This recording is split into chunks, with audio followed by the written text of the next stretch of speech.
प्यारे बच्चों, जैसा कि आपको पता ही है, हमने अपना छठा पाठ लुई ब्रेल का हमने पठन और व्याख्या कर लिया है और आज हम इसका पठन अभ्यास करेंगे। जैसा कि आपको पता है, पठन अभ्यास पढ़ना किस तरह से चाहिए। जब हम पढ़ने की बात करते हैं तो अल्प विराम जो है, पूर्ण विराम, जो विराम चिन्हों का प्रयोग हम लोग नहीं करते हैं।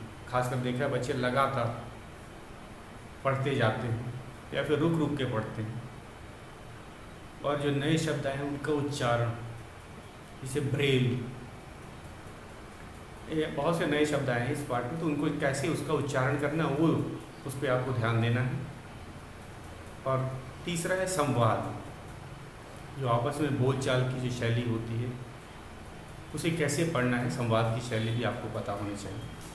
तो इन तीनों चीज़ का आपको ध्यान रखना है। आज मैं इस पाठ का 2 बार पठन अभ्यास करूँगा और कक्षा में आपको पता ही है सबकी बारी नहीं आ पाती है, बहुत अधिक बच्चे होने के कारण हमारे 150 से अधिक बच्चे जाते हैं। और अगर मैं सबको मौका दूं तो मुझे केवल एक बार पठन अभ्यास करने में ही लग जाएगा। अगर 2 हफ्ते 3 हफ्ते अगर केवल एक पठन अभ्यास में चले जाएगा तो वो तो संभव ही नहीं है। तो आगे से आप इसको 2 बार इस पठन अभ्यास को ध्यान से सुनेंगे। सुनते समय आपके पास बुक खुली होगी, आपका ध्यान वहीं होगा जहां मैं पढ़ रहा हूं, और उसके बाद आप 2 बार जो पठन अभ्यास सुन लेंगे तब आप इसे 2 बार अपने आप इसका पठन अभ्यास करें। तो सुनना बहुत ज़रूरी है, सबकी बुक खुल जाए। पाठ है छठा, लुई ब्रेल, और इसमें कुछ नए नए शब्दों को भी जोड़ा गया है, उसके बारे में मैं बता देता हूँ, क्योंकि मेरे पास पुरानी बुक है, उसके अंदर दृष्टिबाधित जो है नया शब्द है। इसको अब सभी पुस्तकों में अपडेट कर दिया गया है। तो दृष्टिहीन की जगह, नेत्रहीन की जगह दृष्टिबाधित शब्द का प्रयोग किया गया। मेरी किताब में अभी भी दृष्टिहीन है। तो शुरू करते हैं इस पाठ का पठन अभ्यास। आपका ध्यान होगा बुक पे। फ्रांस के पेरिस शहर से 25 मील दूर कूपरे गांव के एक साधारण परिवार में लुई ब्रेल का जन्म हुआ। लुई के पिता साइमन ब्रेल एक छोटी सी कार्यशाला चलाते थे जिसमें घोड़ों की लगाम तथा जीन आदि बनते थे। वह अपने कारीगरी के लिए पूरे फ्रांस में प्रसिद्ध थे। लुई अपने 4 भाई बहनों में सबसे छोटा और सबका प्यारा था।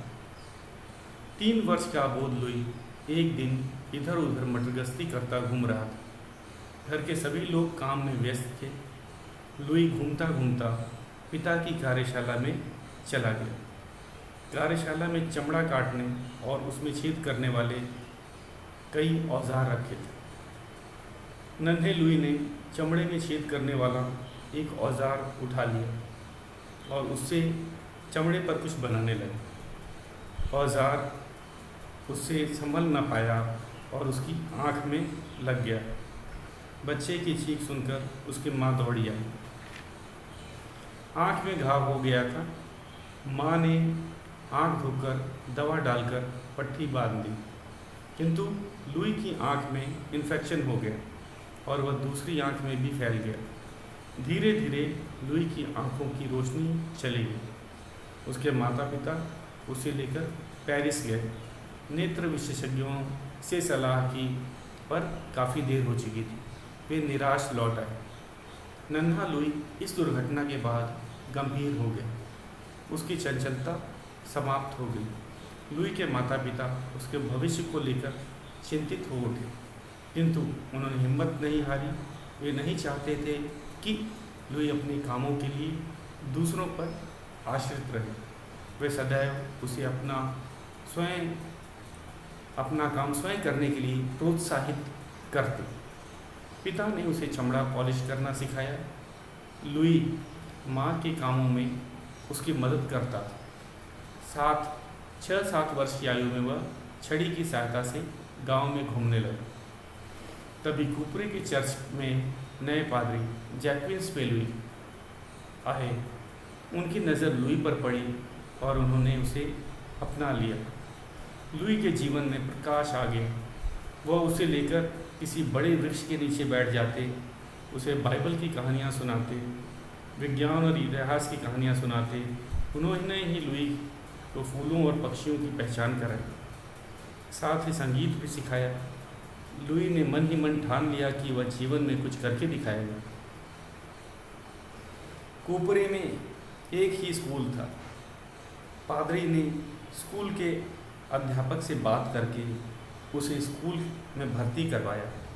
पहल तो वह अन्य सामान्य बालकों में सहमा रहता था, किंतु धीरे धीरे उसने अपनी प्रतिभा से सबको प्रभावित कर दिया। उसकी याददाश्त पहले से तेज थी, अभ्यास से और अच्छी हो गई। आगे की पढ़ाई के लिए पादरी जैक्विन स्पिलवी ने पेरिस के अंध विद्यालय में लुई का दाखिला करवा दिया। वहाँ भी लुई ने अपनी असाधारण योग्यता और विनम्र स्वभाव से सभी को प्रभावित किया।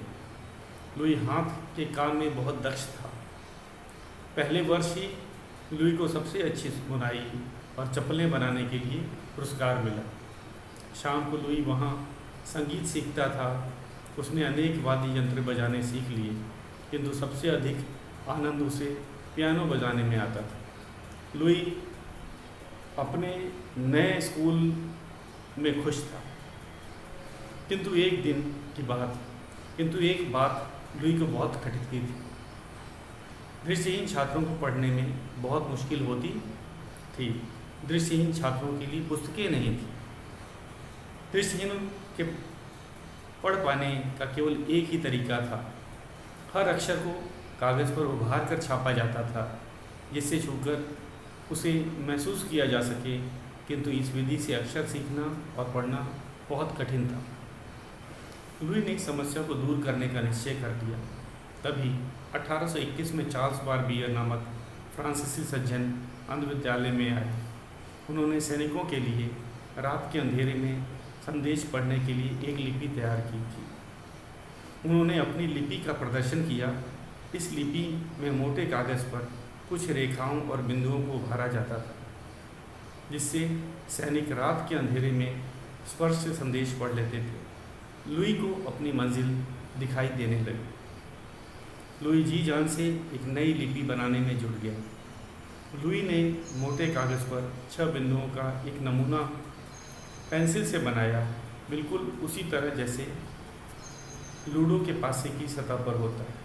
फिर उसने बिंदुओं को उभारकर वर्णमाला के प्रत्येक अक्षर पर नमूना तैयार कर लिया।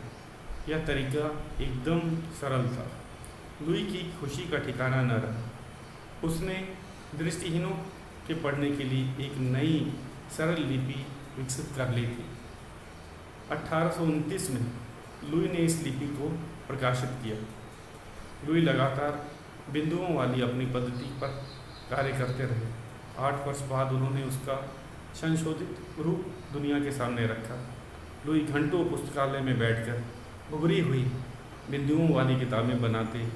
कठोर परिश्रम और पेरिस की नमी ने उनके स्वास्थ्य पर बहुत बुरा प्रभाव डाला और वे बीमार रहने लगे। डॉक्टरों ने जांच करके बताया कि लुई को तपेदिक टीबी हो गई थी। उन दिनों इस बीमारी का कोई इलाज न था। 1844 में उनकी तबीयत बहुत अधिक खराब हो गई। उन्हें स्कूल की नौकरी छोड़नी पड़ी। तब तक उनकी पद्धति ब्रेल लिपि के नाम से जानी जाने लगी। लाखों करोड़ों दृष्टिहीन लोगों के जीवन में प्रकाश भरने वाले इस महान व्यक्ति का 6 जनवरी 1852 को देहांत हो गया। धीरे धीरे उनकी पद्धति का सारे संसार में प्रसार हो गया। उनकी मृत्यु के 6 वर्ष बाद अमेरिका में पहली बार दृष्टिहीनों के स्कूल में ब्रेल लिपि में लिखी गई पुस्तकों का प्रयोग किया गया। आज दृष्टिहीनता और ब्रेल एक दूसरे के पर्याय बन चुके हैं। संसार का हर दृष्टिहीन ब्रेल लिपि का आविष्कार करने वाले लुई ब्रेल को अपना मसीहा मानता है। तो बच्चों, ये था हमारा पठन अभ्यास। एक बार पुनः कर देता हूँ, एक बार दोबारा फिर से इसे पढ़ देता हूँ। ध्यान से फिर से सुनिएगा। तो मैं दूसरी बार पढ़ता हूँ। आपका ध्यान किताब पर होनी चाहिए। फ्रांस के पेरिस शहर से 25 मील दूर कुपरे गांव के एक साधारण परिवार में लुई ब्रेल का जन्म हुआ।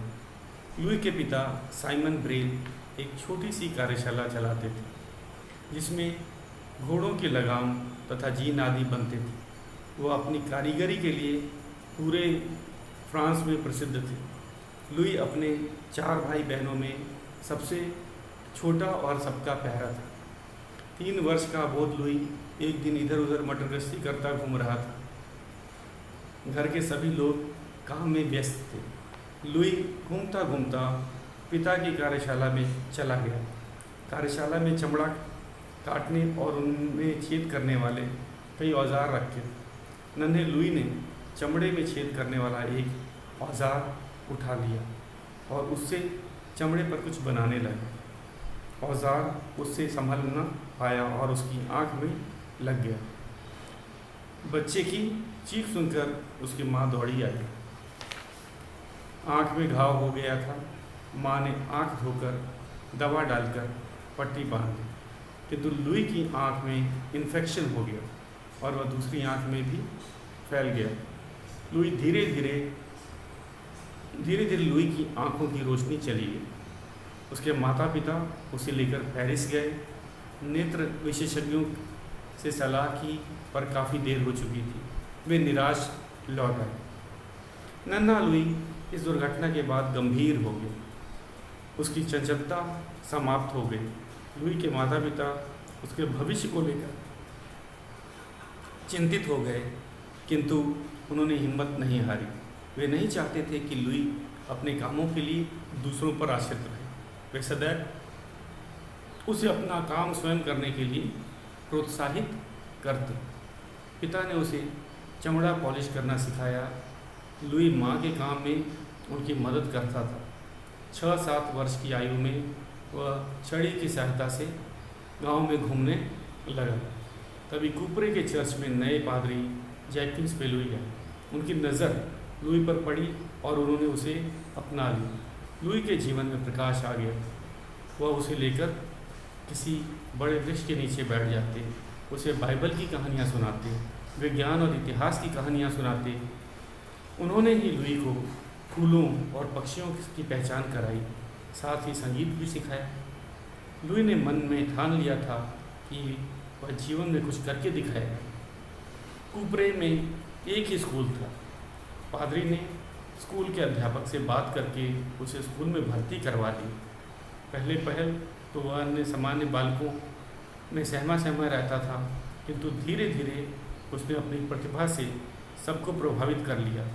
उसकी याददाश्त पहले से ही तेज थी, अभ्यास से और अच्छी हो गई। आगे की पढ़ाई के लिए पादरी जैक्विन स्पेलुई ने पेरिस के अंध विद्यालय में लुई का दाखिला करवा दिया। वहाँ भी लुई ने अपनी असाधारण योग्यता और विनम्र व्यवहार से सभी को प्रभावित किया। लुई हाथ के काम में बहुत दक्ष था। पहले वर्ष ही लुई को सबसे अच्छी बुनाई और चप्पलें बनाने के लिए पुरस्कार मिला। शाम को लुई वहाँ संगीत सीखता था।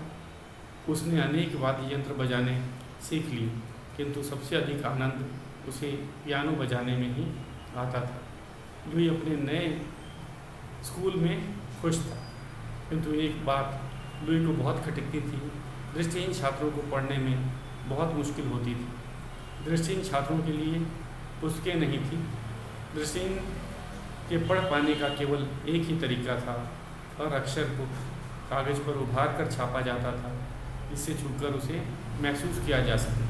लेकिन इस विधि से अक्षर सीखना और पढ़ना बड़ा कठिन था। लुई ने इस समस्या को दूर करने का निश्चय कर लिया।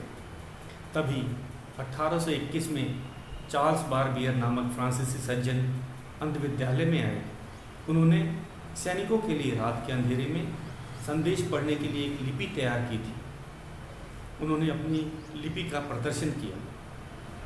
इस लिपि में मोटे कागज़ पर कुछ रेखाओं और बिंदुओं को उभारा जाता था, जिससे सैनिक रात के अंधेरे में ही स्पर्श से संदेश पढ़ लेते थे। लुई को अपनी मंजिल दिखाई देने लगी। लुई जी जान से नई लिपि बनाने में जुट गया। लुई ने मोटे कागज़ पर 6 बिंदुओं का एक नमूना पेंसिल से बनाया, बिल्कुल उसी तरह जैसे लूडो के पासे की सतह पर होता है। फिर उन बिंदुओं को उभारकर वर्णमाला के प्रत्येक अक्षर का नमूना तैयार कर लिया। यह तरीका एकदम सरल था। लुई की खुशी का ठिकाना न रहा।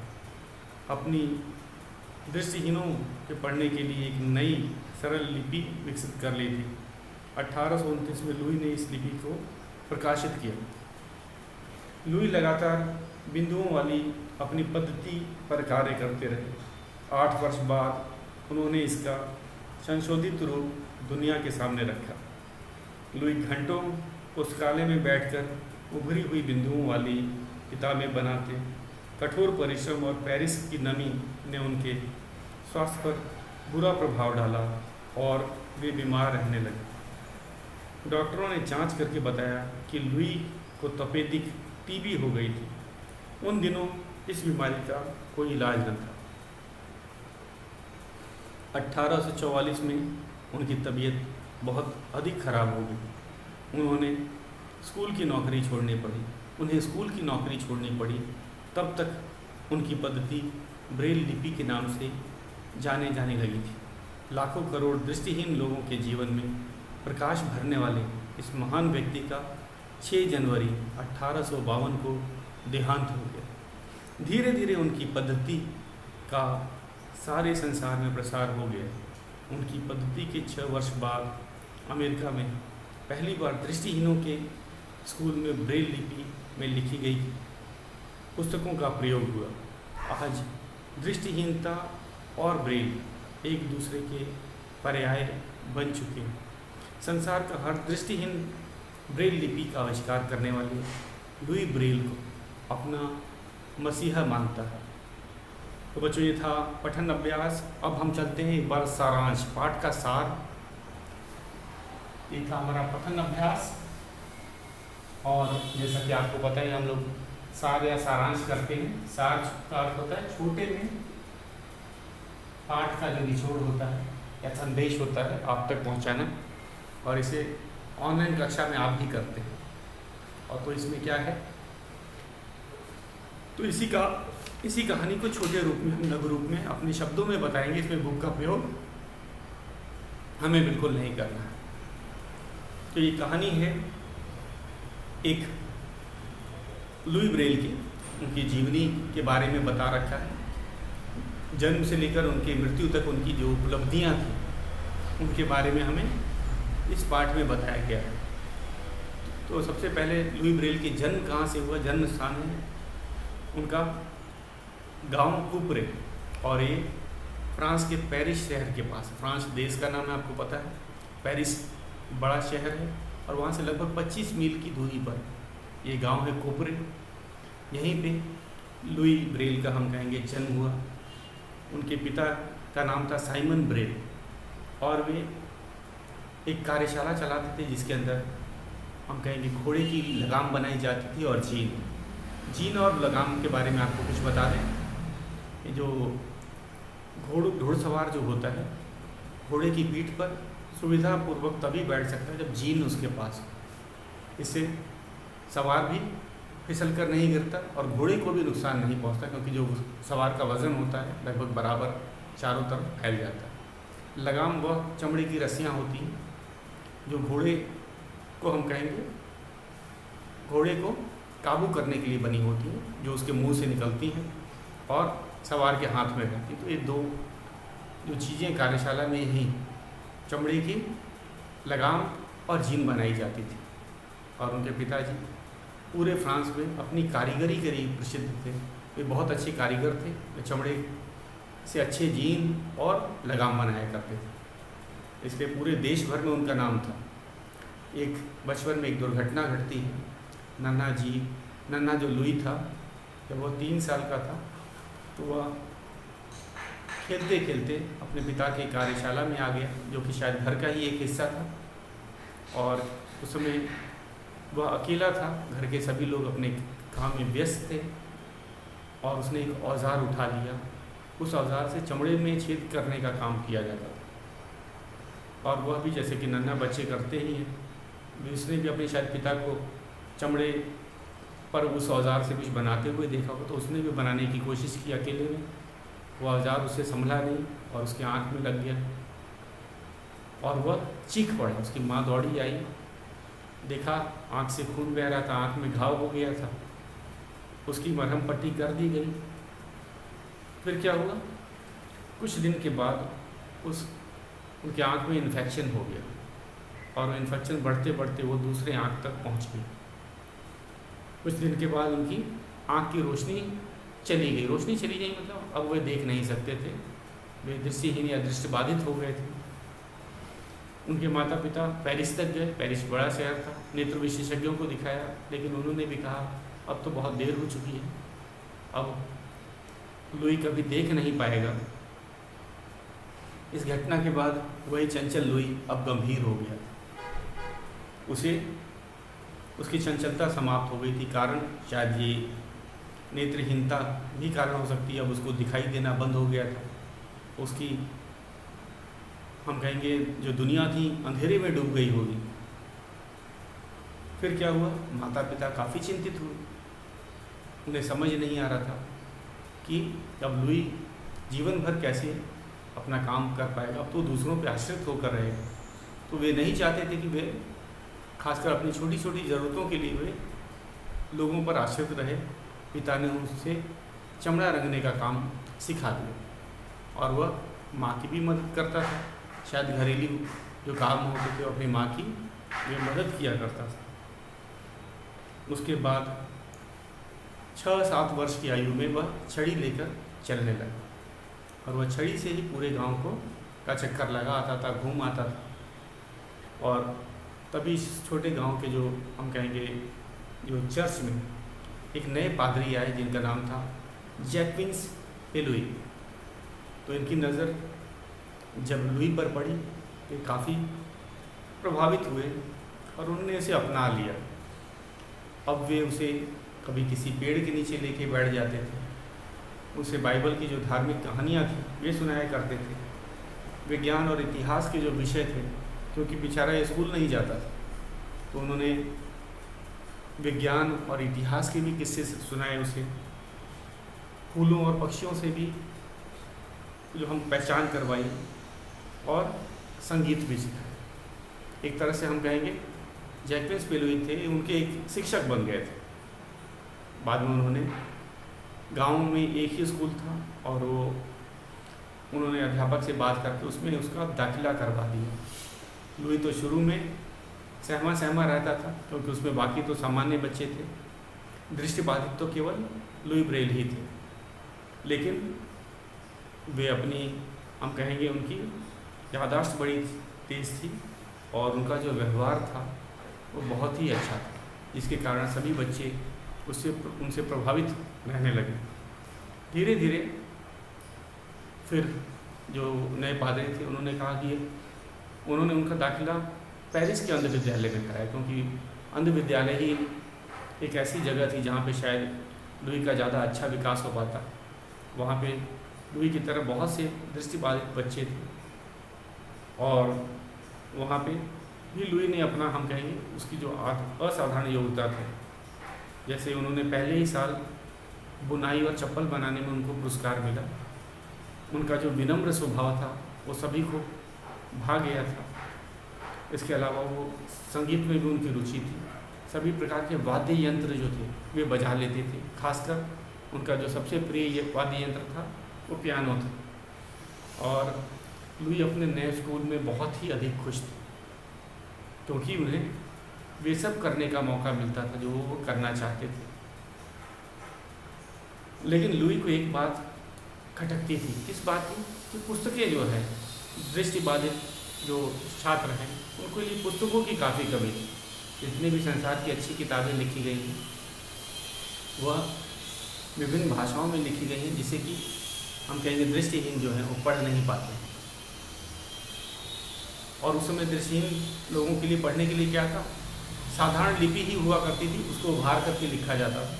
तो उसको पढ़ने में बड़ी परेशानी होती, बहुत अधिक समय लगता था, छू छू कर, खासकर जो रेखाएं जो होती हैं और वो जो घुमावदार रेखाएं होती हैं उनको पढ़ना बहुत मुश्किल होता है। उसको हाथ से बार बार लगातार छूते रहना पड़ता है और तब जाके बहुत इस तरह की जो लिपियाँ होती हैं, जैसे साधारण लोगों की ये लिपि है, अगर सार इसी को छुआ जाए तो क्या होगा, इसमें घुमावदार शब्द जो होते हैं वह दृष्टिबाधित लोगों को उंगलियों से पहचानने में बड़ी दिक्कत होती है। तो लिपि बहुत कठिन होती है, इसे बड़ी सीखने में भी बड़ी मुश्किल लगती थी और पढ़ना भी इसमें बहुत कठिन होता था और उस गति से लोग पढ़ भी नहीं सकते थे या लिख भी नहीं सकते थे इन प्रकार की लिपि से। तभी 1821 में एक सज्जन आते हैं, वो फ्रांस के थे, उनका नाम था चार्ल्स बारबियर, और उन्होंने एक ऐसी लिपि बनाई थी जिसे कि सैनिक युद्ध क्षेत्र में प्रयोग किया करते थे, क्योंकि युद्ध क्षेत्र में हम रोशनी नहीं जला सकते, टॉर्च या मोमबत्ती नहीं जा सकती, क्योंकि अगर वो जलाएंगे तो दुश्मन जो सेना है वो जान जाएगी कि अंधेरे में वहाँ पे कोई संदेश या कोई चीज़ पढ़ रहा है। तो उसमें उन्होंने एक ऐसी लिपि बनाई थी जिसे छूकर पढ़ा जा सकता था और जो सामान्य जो सैनिक थे उसे छूकर पढ़ लेते थे। तो इससे लुई को हम कहेंगे अपनी मंजिल दिखाई देने लगी, क्योंकि उसने जब देखा कि ये इसमें बिंदु और सीधी रेखाओं का बड़ा प्रयोग किया गया और बिंदु होते, उभरे हुए बिंदु होते हैं, उनको छू करके पहचानना दृष्टिबाधित लोगों के लिए बहुत आसान होता है। तो उसने क्या किया, वो समझ गया कि अगर इसी तरह एक लिपि अगर मैं विकसित करूं जिसमें कि बिंदुओं का प्रयोग हो तो ज़्यादा सरल हो जाए। तो और उन्होंने यही किया। लूडो की जो सतह पर 6 हम कहेंगे बिंदु होते हैं, ठीक उसी तरह उन्होंने एक लिपि बनाई और सभी अक्षरों को लिखा और 1829 में उसको प्रकाशित भी किया और ये लिपि काफ़ी प्रसिद्ध हुई, क्योंकि इसे पढ़ना बहुत आसान हो गया था। बिंदु छूना और 6 बिंदु में से ही कुछ बिंदुओं को हटा दिया जाता था, उनका क्रम बदल दिया जाता था कुछ, तो इन्हीं 6 बिंदुओं को पढ़ना उंगलियों की सहायता से काफ़ी आसान हो गया था। और उसके बाद ये काफ़ी प्रसिद्ध भी हुई। उन्होंने 8 वर्ष बाद इसका और संशोधित रूप ले आए, लेकिन उस समय एक और फिर परेशानी आ गई कि जितनी भी संसार की अच्छी किताबें थी अब वो ब्रेल में नहीं थी, तो उन सब का अनुवाद करना था। उस समय मशीनें नहीं थी, हाथ से बनाने का काम होता था। तो उन्होंने संसार की अच्छी किताबों को छांटा और ब्रेल से उनका अनुवाद करने लगे। तो इससे क्या हो गया, उनके स्वास्थ्य पर बुरा प्रभाव पड़ा। वो लाइब्रेरी में, पुस्तकालय में बैठकर घंटों पुस्तकें बनाते रहते थे। पेरिस की नमी के कारण और कठोर परिश्रम के कारण उन्हें तपेदिक की बीमारी हो गई, जिसे आज हम टीबी कहते हैं या ट्यूबरक्लोसिस के नाम से भी ये जाना जाता है। और उस समय इस बीमारी का इलाज नहीं था, क्योंकि एंटीबायोटिक्स तो दूसरे विश्व युद्ध में बना था। फिर क्या हुआ, 1844 में उनकी तबीयत इतनी खराब हो गई कि उन्हें अपने स्कूल की जो नौकरी थी वो छोड़नी पड़ी। लेकिन उस समय तक ये जो पद्धति थी ये ब्रेल पद्धति के नाम से मशहूर हो गई थी, क्योंकि ब्रेल ने ही इसका निर्माण किया था और शायद सम्मान देने के लिए इस लिपि का नाम भी ब्रेल रखा गया। और तपेदिक से ही लुई ब्रेल की मृत्यु हो गई। मृत्यु कब हुई? 6 जनवरी 1852। लेकिन धीरे धीरे उनकी जो पद्धति का प्रसार पूरे संसार में होने लगा। इस पद्धति को पूरे संसार ने अपना लिया, यहाँ तक कि उनकी मृत्यु के 6 वर्ष के बाद अमेरिका ने भी अपने जो दृष्टिहीन स्कूल थे उसमें ब्रेल की पुस्तकों का प्रयोग करना शुरू कर दिया। तो यूरोप से अमेरिका तक पहुंच गया, न केवल अमेरिका पहुंचा बल्कि पूरे संसार में ब्रेल का प्रयोग कर दिया। तो जो दृष्टिबाधित लोग हैं, संसार के लगभग 200 देशों में ब्रेल को मान्यता मिली और किताबें भी ब्रेल में, अब लगभग हर अच्छी किताब का अनुवाद ब्रेल में कर दिया गया है। तो इस कारण से ये लिपि आज प्रसिद्ध हो गई और दृष्टिहीनों की सहायता से, अगर हम बोला जाए, उनकी दृष्टि से बोला जाए तो संसार का ये बहुत अच्छी वाक्य लिखा कि संसार का हर दृष्टिहीन ब्रेल लिपि का आविष्कार करने वाले लुई ब्रेल को अपना मसीहा मानता है। तो हर दृष्टिबाधित व्यक्ति लुई ब्रेल का ऋणी है, क्योंकि उन्हीं की मदद से, उन्हीं की लिपि के द्वारा आजकल वह लिख और पढ़ लेता है। तो ये था लुई ब्रेल की जीवनी और उनके कार्य का हमने आज सार भी आपको बता दिया। कल बच्चों हम इसका शब्दार्थ और मुहावरे, इस पाठ में मुहावरे भी हैं, इन सबको लिख कर के याद करेंगे। आज का आपका गृह कार्य है 2 बार पठन अभ्यास।